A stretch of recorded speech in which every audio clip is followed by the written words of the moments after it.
do livro de Gênesis, Deus tem uma palavra ao nosso coração no verso 22, Gênesis 32 e o verso 22. E naquela mesma noite levantou-se e, tomando as suas duas mulheres, suas duas servas, seus 11 filhos, passou o vale do Jaboque. Vamos ainda ao verso de número 24. Jacó, porém, ficou só, e lutou com ele um varão, até que a alva subia, e vendo que não prevalecia contra ele, tocou a juntura de sua coxa e se deslocou a juntura da coxa de Jacó, lutando com ele, e disse: deixe-me ir, porque já a alva subiu. Porém ele disse: não te deixarei, se não abençoares. Aleluia! Eu passei uma parte da tarde de hoje pensando nessa palavra, e eu comecei a olhar Jacó e comecei a olhar para mim, e ao mesmo tempo olhar para a igreja. Meus irmãos, e a gente começa a perceber o amor incondicional de Deus, que é tremendo.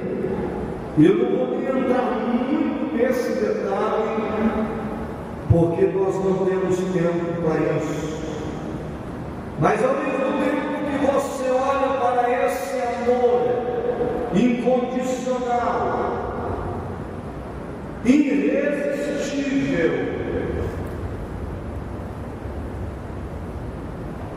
a gente percebe a grandeza, percebe-se também a beleza, mas não se consegue medir a altura, a largura, o comprimento e a profundidade desse amor. Mas esse amor, ele pode ser visto na forma sublime de como Deus amou Jacó. Eu estou falando de um amor incondicional, estou falando de um amor irresistível, que pode ser visto na forma sublime na vida de Jacó. O que é que eu entendo? Eu entendo aqui que Deus é quem chama.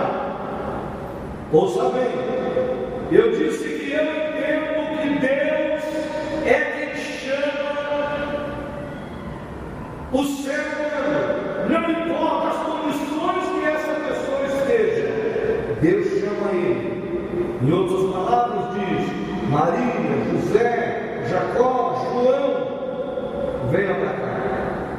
E não é somente chamar, além de chamar, o que Deus faz, Deus justifica aquela pessoa e pega aquela ficha criminal dele, e Deus sai para além do pecado de tantas coisas. Deus apaga, Deus passa realmente o apagador. Isso é, Deus justifica, tornando aquela pessoa uma pessoa justa. Quando você procura algo contra ele, você só vê nada consta, nada consta, nada consta, nada consta. Eu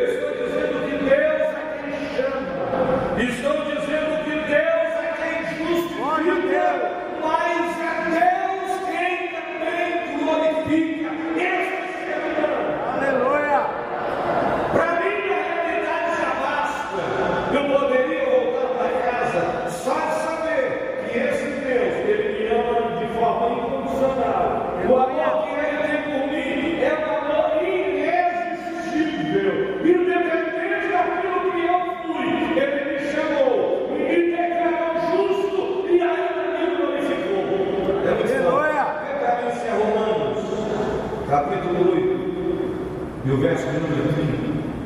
Quando você entende isso, você se agarra com Deus e diz: não vou soltar mais. Olha o que ele diz: e aos que predestinou, vai entendendo aí, a esses também chamou, e aos que chamou, a esses também justificou, e aos que justificou também glorificou. Só os que entenderam, levante a mão. Aleluia! Poucas pessoas entendem isso. Poucas pessoas entendem. É por isso que Paulo começa a desafiar e dizer: quem tentará acusação contra os escolhidos de Deus? Às vezes alguém, de vez em quando, existem pessoas que têm que dizer: eu sou igreja, não é? Sim, mas aquele ou aquela já foi escolhido, o que importa quem for? Dá uma olhada nessa palavra. Aos que ele destinou, também chamou, vem para cá. E aos que ele chamou, justificou. Eu disse: apagou a culpa. Aleluia! Tirou a mancha. O passado não existe mais. E aos que justificou, o que é que ele fez? O que é glorificar? O que você entende por glorificação? Meus irmãos, essa palavra mexeu comigo essa semana. Porque eu estava lendo a casa de Jacó. Estava lendo a vida de Jacó. E aí eu comecei a perceber a intervenção. Olha aqui, escute bem essa palavra. E eu comecei a perceber a intervenção de Deus. Pergunta para quem está ao seu lado: o que você entende por intervenção?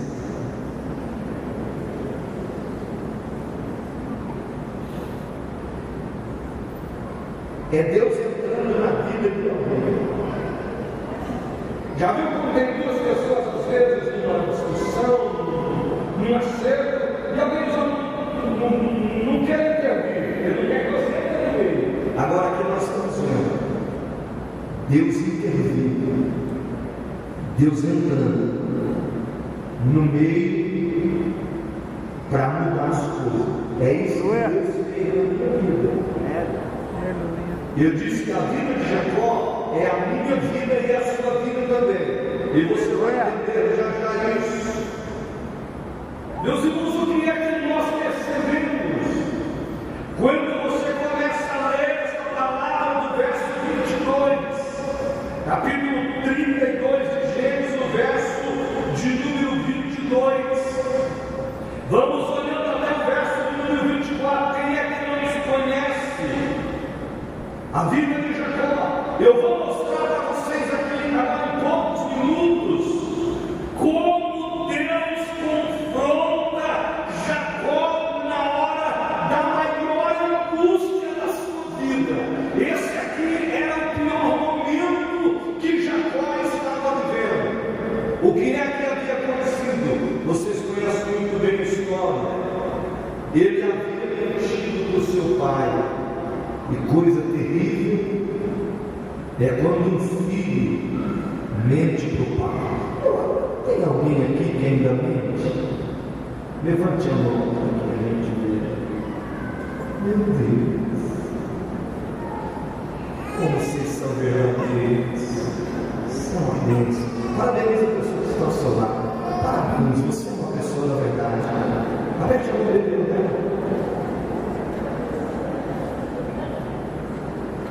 Jacó havia mentido para o seu pai. Ele havia enganado o seu irmão Esaú. O que a gente percebe aqui é que, contudo, os dois irmãos se davam muito bem. Até o pisado, até a hora da primogenitura, até a hora de receber a bênção. Porque, na verdade, Jacó não precisava correr atrás de nada disso, meus irmãos. A bênção é eu disse que a bênção que ia dar osso, não come mesmo. Ele não precisava de tudo isso, porque desde o ventre Deus já havia dito para sua mãe que o maior serviria ao menor. Já tinha a promessa de Deus. Eu tenho uma mensagem para você aqui antes de entrar nesse assunto. Meu querido, se você tem promessa de Deus, você só tem uma coisa a fazer: é ficar na posição, é ficar na direção e aguardar e deixar Deus intervir no negócio. Porque o que é seu virá para você. Aleluia! Querendo ajudar a Deus, mas ele havia mentido para o seu pai, ele havia enganado o seu irmão. E o que a gente percebe nessa palavra, você já viu aqui que ele mentiu, que ele enganou, e ele não conseguiu, irmão, apagar as chamas. Você quer entender o que eu vou falar agora? Daquela consciência culpada. Sabe aquele martelinho de noite? Isso. Os anos não conseguiu apagar. De vez em quando tem pessoas que dizem assim: isso aí com o tempo. Você vai ver que isso passou 20 anos e o tempo não apagou. Alguém disse que quem bate esquece. E quem apanha? Esquece. Ele não conseguiu apagar a chama daquela consciência culpada. Mentiu o pai, enganou o irmão. Ele não conseguiu. Tem pessoas assim nas nossas igrejas, pessoas bloqueadas. Eu bloqueio lá. Tem alguma coisa oculta, escondida, coisas mal acertadas, coisas mal retratadas, e aquelas pessoas ficam, parece que bloqueadas. Tem um obstáculo ali. Ele vai, e não vai. Ele não consegue chegar. Ele prende, mas não vai. Tem alguma coisa para acertar. E você quer ver uma coisa tremenda? Você já viu Jacó quando estava lá com Labão? Tinha uma coisa para acertar. Labão mudou o salário dele 10 vezes. Era um negócio tremendo. A coisa não linda. Porque tinha alguma coisa para se acertar. Diga assim: Deus está falando.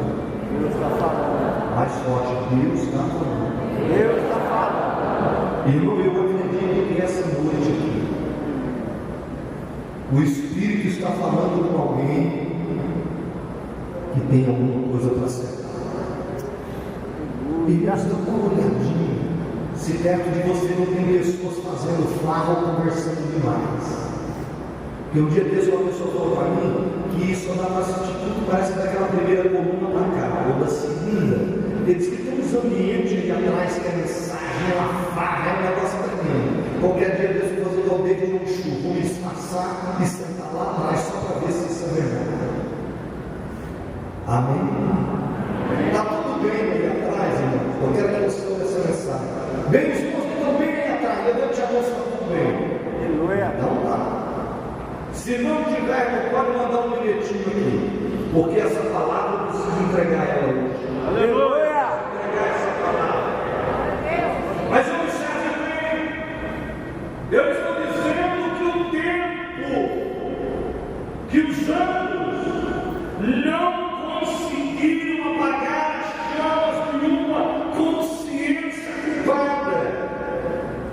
E ele mesmo, aquele drama, olha bem onde eu vou entrar aqui agora, aquele drama existencial vivido por ele, aquela crise de Jacó, ele está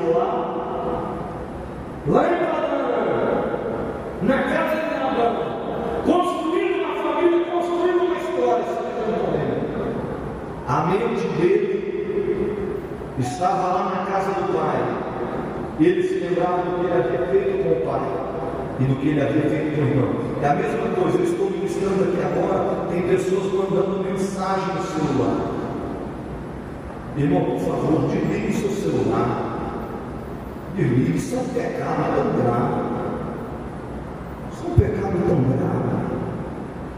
Nós recebemos uma palavra como essa, e às vezes a pessoa mexendo no celular na mente. Faz isso não. Qualquer hora dessa Deus vai te amassar e você não vai gostar. É a mesma coisa. Às vezes a pessoa está aqui na mente dele está em outro lugar. Como que Deus vai abençoar o lado de uma pessoa dessa, irmão?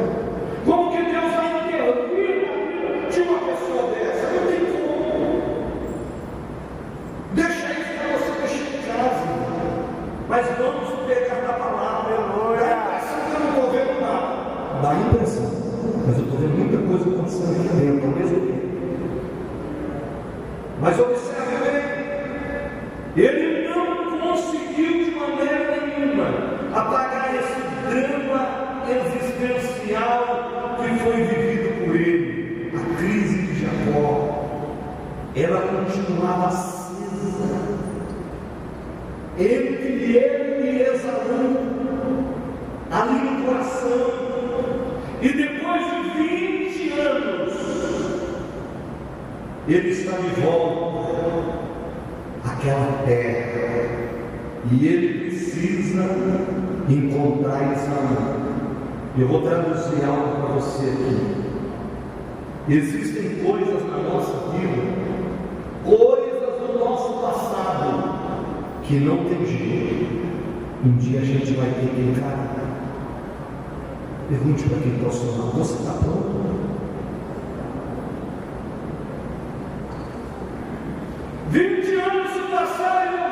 Jacó, volta. Você tem um voto lá em Betel. Você tem um acerto para fazer. Quando eu falo em acerto, aqui eu falo em conserto. Jacó tinha um voto, ele fez um voto lá no Senhor. Se o Senhor me levar nesse caminho, me guardar, me der pão para comer, nada de mal vai acontecer, e eu em paz um dia retornar à casa do meu pai, esse lugar aqui será a casa de Deus. E tudo quando o Senhor me der, eu vou dar o dízimo. 20 anos se passaram, porque tem gente que vota, irmão, naquela hora do apuro, naquela hora que precisa de misericórdia, e ele fala com Deus, Deus entra com providência, intervém, muda as coisas, pronto. Ele esquece, mas Deus não é. Deus não esquece. Deus tem viva na sua lembrança. E Deus espera que então volta para casa. E deu com ele. Eu vi um negócio tremendo aqui. Quando ele tem que voltar, ele sabia que o problema estava esperando ele lá. Havia um problema esperando ele. E o que começa a acontecer nessa volta de Jacó é que o medo. Quem aqui já sentiu medo ou ainda sente? Eu ainda sinto até hoje, porque sentir medo é normal. O problema é ser dominado pelo medo. E pensa num negócio tremendo, é o medo. E o medo, ele vem ao coração, a culpa assola, e Jacó percebe que não pode mais fugir. Entenda bem, o medo vem ao coração, a culpa começa a assolar. Eu disse aqui um dia desses que a culpa, o sentimento de culpa é como uma fera terrível perseguindo a vítima, querendo estraçalhar ela. É de dia, é de noite. Às vezes a pessoa comete todo tipo de pecado, esconde aquilo, mas aquele sentimento fica. Você traiu, você foi infiel, ou com a esposa, ou com o esposo, ou com o filho, ou com o pai. Porque tem gente que acha que não, mas aquilo está ali. Sentimento de culpa também. Sim ou não? Sim ou não? Essa hora é difícil. Mas Jacó percebeu que ele não podia fugir mais. Aí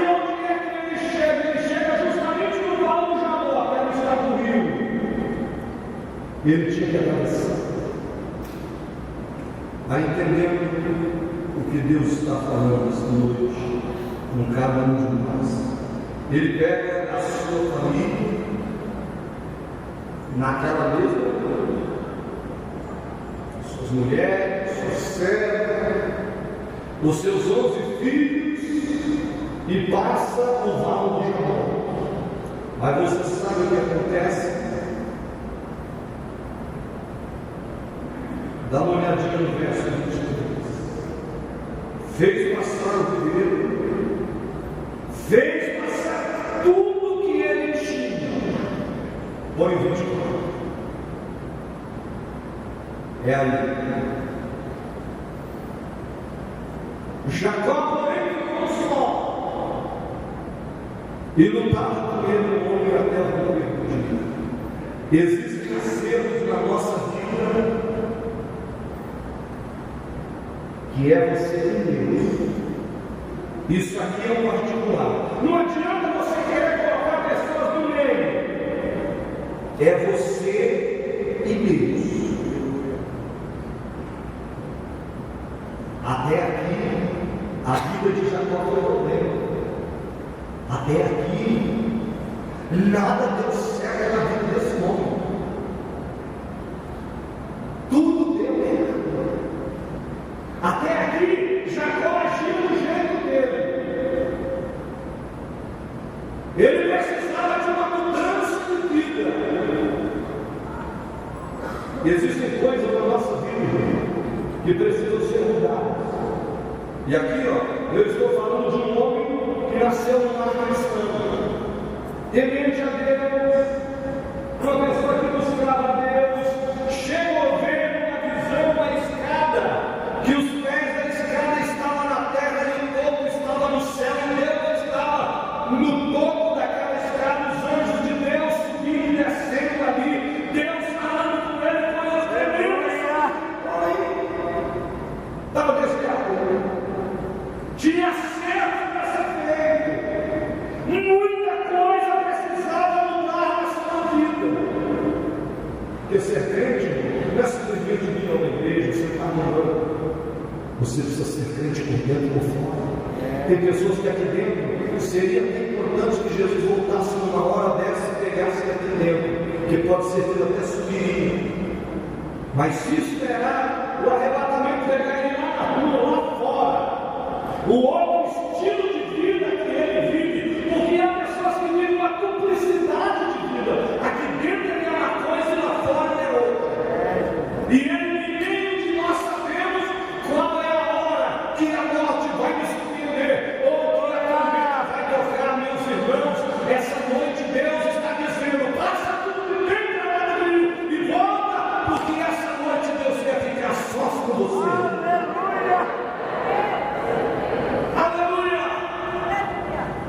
E por que ele Jacó fica só? Porque ele precisava. Ele tem que contemplar no espelho da alma o que ele é. Tem hora que isso precisa acontecer na nossa vida. A gente tem que ficar sozinho com Deus para contemplar no espelho da nossa alma. Quem a gente é? É chegar no espelho e dizer: espelho Deus, me mostra quem sou eu. Porque é fácil fugir. É muito fácil. Mas ele precisava. O vale de Jabó não é um acidente, como muitas pessoas pensam, um acidente na caminhada. O vale de Jabó era uma agenda do céu. Deus havia escrito: nós vamos ter um encontro lá. E eu não sei do jeito que está marcado aí para você. Daqui está. E pode ser que tenha alguém que me supersticioso que pastor algo não seja hoje, né? Hoje é uma sexta-feira 13. Porque tem gente que tem esse negócio. Eu estou dizendo o vale de Jabó que não era um acidente na caminhada de Jacó, era uma agenda do céu, porque tem um dia marcado. para você ter um encontro com Deus. Que às vezes a gente vai fugindo, nós temos uma facilidade empurrando com a barriga, procurando aquele dia, empurrando. Sabe o que eu podia orar aí?